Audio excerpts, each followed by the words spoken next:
바로의 신하들이 그에게 말하되 어느 때까지 이 사람이 우리의 함정이 되리이까? 이 사람들을 보내어 그들의 하나님 여호와를 섬기게 하소서. 왕은 아직도 애굽이 망한 줄을 알지 못하시니까 하고 모세와 아론을 바로에게로 다시 데려오니 바로가 그들에게 이르되 가서 너희의 하나님 여호와를 섬기라. 갈 자가 누구냐? 모세가 이르되 우리가 여호와 앞에 절기를 지킬 것인즉 우리가 남녀노소와 양과 소를 데리고 가겠나이다. 바로가 그들에게 이르되 내가 너희와 너희의 어린 아이들을 보내면 여호와가 너희와 함께함과 같으니라. 보라, 그것이 너희에게는 나쁜 것이니라. 그렇게 하지 말고 너희 장정만 가서 여호와를 섬기라. 이것이 너희가 구하는 바니라. 이에 그들이 바로 앞에서 쫓겨나니라. 여호와께서 모세에게 이르시되 애굽 땅 위에 네 손을 내밀어 메뚜기를 애굽 땅에 올라오게 하여 우박에 상하지 아니한 밭의 모든 채소를 먹게 하라. 모세가 애굽 땅 위에 그 지팡이를 들매 여호와께서 동풍을 일으켜 온 낮과 온 밤에 불게 하시니 아침이 되매 동풍이 메뚜기를 불어들인지라. 메뚜기가 애굽 온 땅에 이르러 그 사방에 내림에 그 피해가 심하니 이런 메뚜기는 전에도 없었고 후에도 없을 것이라. 메뚜기가 온 땅을 덮어 땅이 얻게 되었으며 메뚜기가 우박에 상하지 아니한 밭의 채소와 나무 열매를 다 먹으므로 애굽 온 땅에서 나무나 밭의 채소나 푸른 것은 남지 아니하였더라. 아멘. 여러분, 그 베트남 전쟁 때 한 마을에서 베트공두를 피해서 산 토구를 파고 숨은 신부님이 있었습니다. 신자들이 끼니 때마다 식사를 갖다 드리고 그 토굴의 위치를 아무에게도 얘기하지 않아서 전쟁이 다 끝날 때까지 그 신부님은 토굴에서 마을 사람들을 위해서 기도하고 성경 읽는 일만 계속 해나갔습니다. 그렇게 신자 대표가 식사를 갖다 드리게 되면 감사하다는 말과 더불어 신부님이 쪽지 하나를 줬는데 그것은 자기가 그 토굴 속에서 촛불을 켜고 묵상했던 말씀에 대한 그런 내용이었습니다. 그런데 그것을 가지고 가서 신자들 앞에서 그 말씀을 갖다 낭독하면 사람들이 깜짝깜짝 놀라는 일이 자주 있었는데 그것은 신문 하나 보지 못하고 라디오 방송도 듣지 못하는 그 신부님이 성경만 묵상하고 한 이야기가 현재 그 마을 가운데서 일어나고 있는 여러 가지 어려운 상황에 딱 맞는 응답이었다는 것입니다. 하나님의 말씀은 그렇게 역사합니다. 여러분, 출애굽기를 우리가 읽어나가는데요, 이 출애굽기는 일제강점하에서는 설교가 금지된 본문이었습니다. 왜냐하면 모세를 통해서 애굽에서부터 이스라엘을 해방시킨 하나님의 그 역사가 자칫 조선 사람들의 마음 가운데 독립의 의지를 심어줄까 해가지고 이 출애굽기의 말씀 그리고 요한계시록의 말씀은 읽지 못하도록 그리고 설교하지 못하도록 했던 것입니다.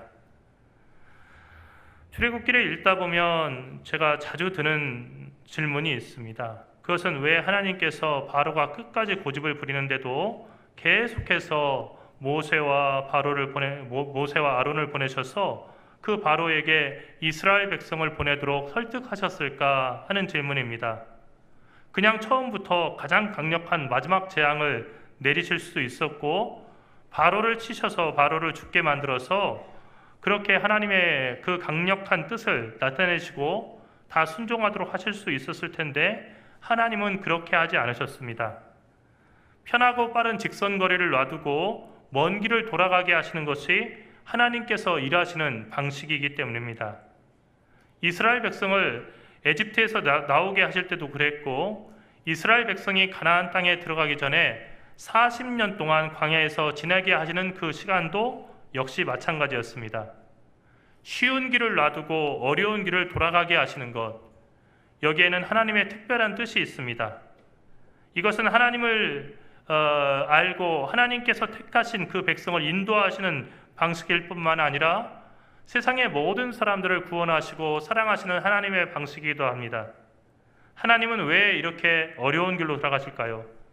그것은 하나님께서 택하신 사람들이 이를 목적지보다는 그 과정이 훨씬 더 중요하기 때문입니다. 하나님께서 우리 인생의 고난과 실패와 좌절을 두시는 이유는 하나님의 백성다운 사람, 하나님의 자녀다운 사람이 되기 위해서입니다. 하나님은 우리가 깨달으라고 우리를 때로 먼 길로 돌아가게 하시는 것입니다. 그런데 하나님께서 깨닫고 돌아오기를 원하는 그 사람 가운데는 바로 애굽의 왕 바로도 포함되었다는 사실을 우리는 잊어서 안 됩니다. 하나님이 왜 바로에게 정말로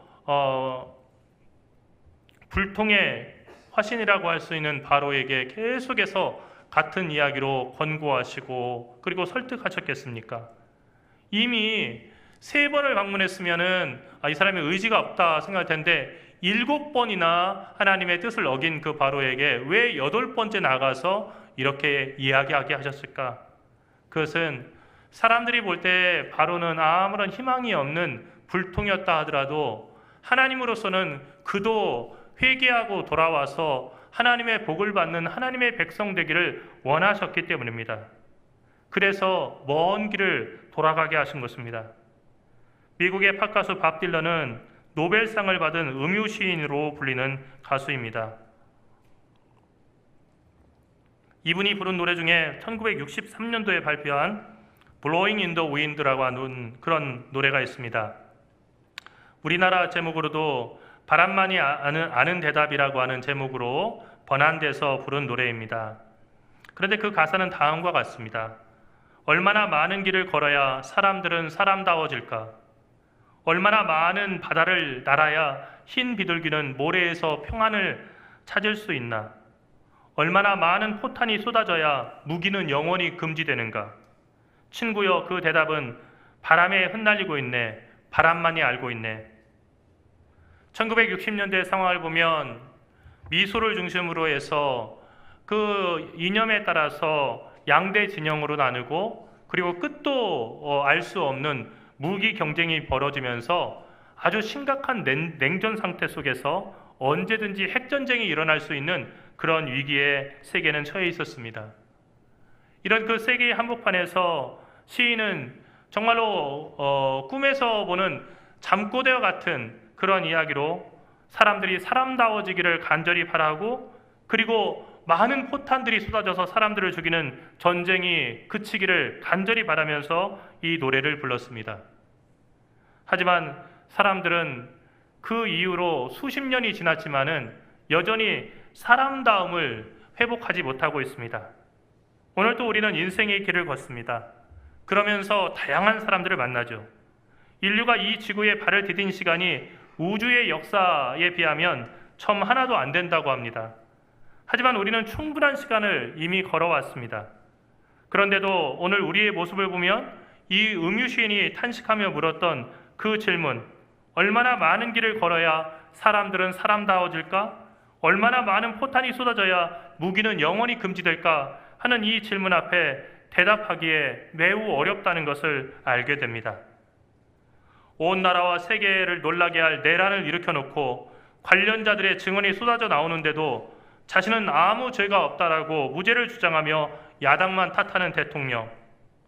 다른 나라 사람들은 굶어 죽든 말든 미국만 위대하고 커지면 그만이라고 이제 임기를 시작하기도 전에 관세를 높일 준비를 하고 그리고 돈을 안 내면 우방 국가에서 미군들을 철수시키겠다고 위협하는 미국의 차기 대통령 트럼프. 수많은 젊은이들을 죽음으로 내몰고도 전쟁을 끝내지 않는 러시아의 푸틴의 그 온고집. 자국의 영토를 넓히기 위해서 좁은 가자 지구에 사는 팔레스타인 사람들을 구석으로 내몰고 그 땅마저도 차지하려고 하는 네타냐후. 세계의 지도자들 가운데 정말로 폭군들이 한두 명씩 나타나는 것은 언제나 있었지만 세계의 지도자들, 주요한 국가들의 지도자들이 대부분 이런 빌런으로 구성된 그런 때는 정말 드물었습니다. 그런가 하면 드론이 나타나자마자 도망가는 병사를 쫓아가서 폭탄을 떨어뜨려 그 병사를 죽게 하는 드론의 모습을 흥미로운 영상으로 내보내는 방송들, 사람은 언제나 사람다워질까 하고 생각해 보면 사람들은 스스로 만물의 영장이라고 하지만 언제부터인가 우리 사람들은 사람이기를 포기하고 짐승보다 더 짐승 같은 존재가 되지 않았는가 하는 생각을 합니다. 하지만 여러분, 복음은 이러한 우리 죄인된 사람들을 찾아옵니다. 하나님은 여전히 이런 우리를 포기하지 아니하시고 우리가 사람다운 사람이 되게 하기 위해서 험하고 먼 길을 먼저 걸으셨고 우리도 그 길을 걷도록 우리를 초대하십니다. 그런데 그 고난은 우리를 실어버리는 심판이 아니라 주님의 뜻을 깨닫고 성숙해지게 하기 위한 고난입니다. 그렇기 때문에 고난은 우리에게 유익입니다. 죽음의 길을 걷는 우리를 생명의 길로 옮기게 하기 위해서 예수께서는 왼발로 골고다의 길을 가셨고 그리고 나를 따르려는 사람들은 다 내가 간 길을 따라오라고 말씀하셨습니다. 하나님은 8번째 재앙을 바로에게 내리시기 전에 그 바로를 깨닫도록 권고하셨습니다. 하지만 바로는 깨닫지 못했습니다. 그리고 하나님의 뜻에 따르지 않겠다고 고집을 부렸습니다. 그러자 오늘 읽은 7절의 말씀에서 바로의 신하들이 왕에게 항의하듯이 간언합니다. 여러분, 가만히 출애굽기를 보면요, 10가지 재앙이 내리는 가운데 앞부분에서는요, 중간 정도 단계까지 올 때까지는 이 바로의 신하들이요, 별로 그 바로의 말에 토를 달지 않았어요. 그리고 모세를 갖다가 저항하는 바로의 그 태도에 동의를 했습니다. 그러나 중반을 넘어서부터 이 신하들이 깨닫기 시작했어요. 이러다 나라 망하겠구나. 이게 끝이겠구나. 그래서 8번째 재앙을 내리기 전에 이 신하들이 왕에게 항의하듯이 간언을 했는데요. 뭐라고 간언했습니까? 어느 때까지 이 사람이 우리의 함정이 되리이까? 그 사람들을 보내어 그들의 하나님 여호와께 예배하게 하소서, 여호와를 섬기게 하소서. 왕은 아직도 애굽이 망한 줄 알지 못하시나이까? 무슨 얘기입니까, 여러분? 바로의 신하들은 전국을 찌르는 얘기를 했습니다. 그들의 상황 분석은 바로와는 달리 매우 정확했습니다. 이 신하들의 이야기를 다시 풀어서 얘기하면 이스라엘 사람들을 붙들고 있는 것은 결국 우리 스스로 함정에 빠지는 것입니다. 이미 앞선 7가지 재앙으로 애굽은 충분히 망했습니다. 더 고집부리다가 추가적인 재앙이 임하게 되면은 애굽은 다시는 일어날 수 없게 됩니다. 만일 바로가 그 신하들의 조언을 받아들이고 그때라도 진지하게 하나님의 명령을 따라서 이스라엘을 보냈다고 한다면 그와 애굽 백성의 운명은 불행에서 행복으로 바뀌었을 것입니다. 하지만 바로는 고집이 셌습니다. 고집이 세다는 것은 어느 시대나 모든 시대의 폭군들의 공통된 특징입니다. 잘못했다는 이야기를 하지 않는 것, 이것들도 폭군들의 주된 특징들이죠. 바로는 자신의 잘못된 판단, 결정을 후회하지도 않았고 사과하지도 않았습니다. 그리고 바로는 애굽이 곧 망하게 된 위기를 직감하고도 그것을 외면했습니다. 그래서 마지못해 모세와 아론을 불렀지만 장정들만 가서, 그러니까 가족들은 다 놔두고 여자들과 아이들은 놔두고 남편들만 가서 여호와를 섬기고 오라고 하는 그런 조건부 승낙을 한 것입니다. 가족을 남겨놓고 가면 제사를 드린 다음에 장정들이 가족과 만나기 위해서 다시 돌아올 수밖에 없다는 점을 노린 것입니다. 이것은 하나님의 말씀에 부분적으로 순종한 것 같지만 결국은 하나님의 말씀, 내 백성을 해방시켜라 라고 하는 하나님의 말씀을 정면에서 거절한 것이죠. 곁에서 이 말을 듣던 바로의 신하들의 얼굴 표정을 한번 떠올려 보십시오. 그들은 이미 나라가 망했다는 걸 충분히 알았고 이대로 더 고집을 하다가는 이제는 애굽이라고 하는 나라가 존재할 수 없다는 것을 알고 마지막 정말 자기들의 직을 걸고 목숨을 걸고 충원을 했는데 오히려 더 완강하게 나가는 왕을 볼 때 그들의 마음이 어땠을까를 생각해 보십시오. 그런데 바로는 자신의 과거에 고집을 부리며 저지른 잘못된 결정에 대해서 사과 한마디 없었습니다. 더 나아가서 지금이라도 애굽을 회복시킬 수 있는 유일한 방법을 직언하는 신하들을 무시해버리고 모세와 아론에 대한 증오와 복수심에 사로잡혀서 나라를 망할, 그리고 나라를 멸망시킬 그런 결정을 한 것입니다. 바로의 마음에는 모세와 아론 때문에 애굽이 망한 것이지 자신은 나라와 백성을 사랑하는 선군 중에 선군이라는 생각이 있었는지 모르겠습니다.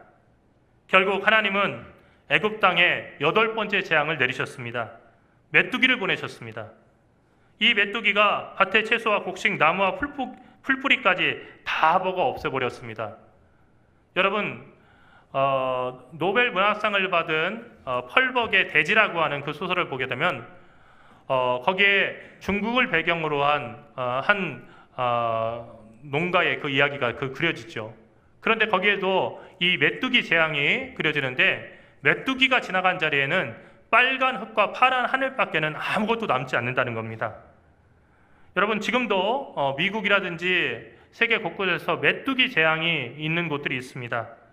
그런데 이것은요, 메뚜기는 총으로 쏴서 맞출 수도 없고 화염 방사기로 다 태울 수도 없고 작지만은 아주 강력한 턱을 가지고 있어서 보이는 모든 것을 갖다가 다 삼켜버리기 때문에 실제로 그 메뚜기 재앙이 휩쓸고 지나가면은 아무것도 남지 않는 것입니다.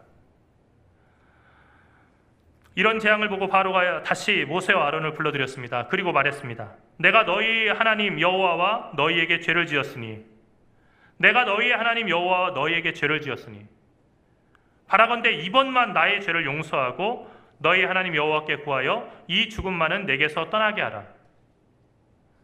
여러분, 바로가 하나님 여호와께 그리고 모세와 아론에게 처음 이런 일을 한 겁니까? 그렇지 않습니다. 8번째입니다. 그런데 이번만 나의 죄를 용서라는 겁니다. 지난번 7번째도 그런 얘기를 하지 않았었나요? 계속해서 사과하는 것 같은데 그 사과에 진정성이 없는 겁니다.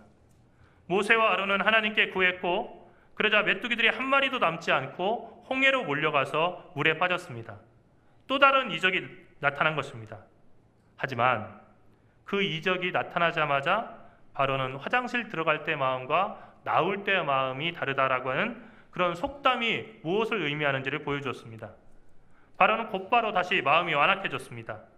사람이 참 쉽게 바뀌지 않습니다. 자신의 마음의 틀이 계속해서 자신의 삶에 불행을 가져올 말과 행동을 내놓는데도 사람은 익숙한 죄에서부터 멀어지기가 참 쉽지 않습니다. 그래서 사람은 자기의 마음이 끄는 대로, 그래서 자기의 마음이 찍어내는 대로 계속해서 불행을 쏟아내는 것입니다. 그래서 불교에서도 일체 유심조라고 하는 얘기를 하죠. 모든 것이 마음이 만든다는 것입니다. 마음이 어리석기 때문에, 마음이 악하기 때문에 이 바로는 하나님의 여러 가지 증거를 보고도 계속해서 같은 결정을 내렸습니다. 우리나라의 현실을 보십시오. 언제부턴가 이 나라가 진영과 지역으로 나뉘어서 무엇이 옳고 그른지를 더 이상 생각하지 않고 내가 속한 집단에서 무엇을 찬성하는지, 내 지역에서는 어떤 것을 선호하는지, 내 정파의 사람들은 무엇을 옳다고 하는지, 이것을 기준으로 모든 것을 판단합니다. 외신에서 뚜렷하게 무엇이 잘못됐다라고 객관적으로 보는데도 불구하고 내가 속한 그 집단에서는 이게 옳다고 하니 나는 그것을 그르다고 할 수 없다라고 얘기도 합니다. 여러분, 이것은 양쪽 진영 모두에게 나타나고 있는 문제입니다. 이것은 우리를 망국에 이르게 하는 잘못된 생각입니다. 언제부터인가 공중파 방송의 뉴스를 사람들이 신뢰하지 않고 유튜브 방송에서 유튜버들이 얘기하는 것이 전부인 줄 알고 그렇게 살아갑니다.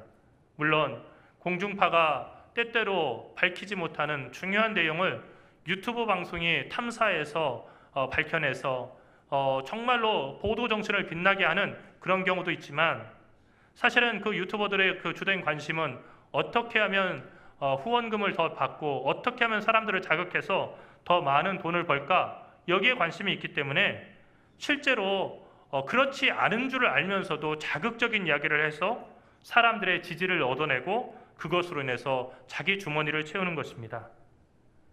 우리가 이런 데 속아서 되겠습니까? 다들 나라를 사랑한다고, 그래서 사랑해서 이런 일을 한다고 하지만 그분들이 말하는 나라는 전혀 다른 나라인 경우가 많습니다. 하나님은 오늘 또 구원받기로 택하신 백성인 우리가 하나님의 말씀을 듣고 돌이키기를 원하십니다.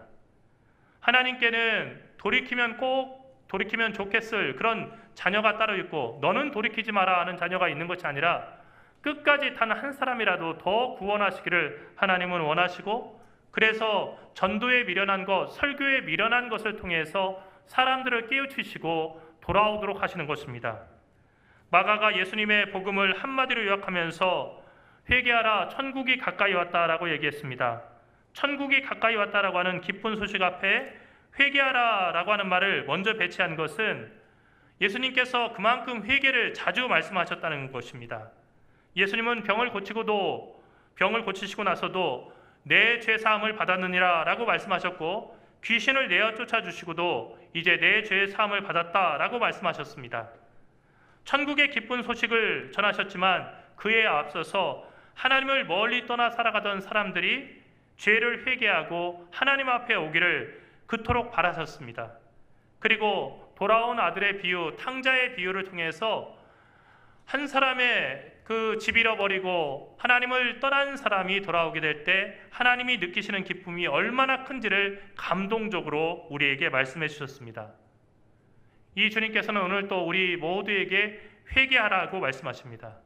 우리 모두가 회개해야겠습니다. 나라 모든 사람들이 회개해야겠습니다.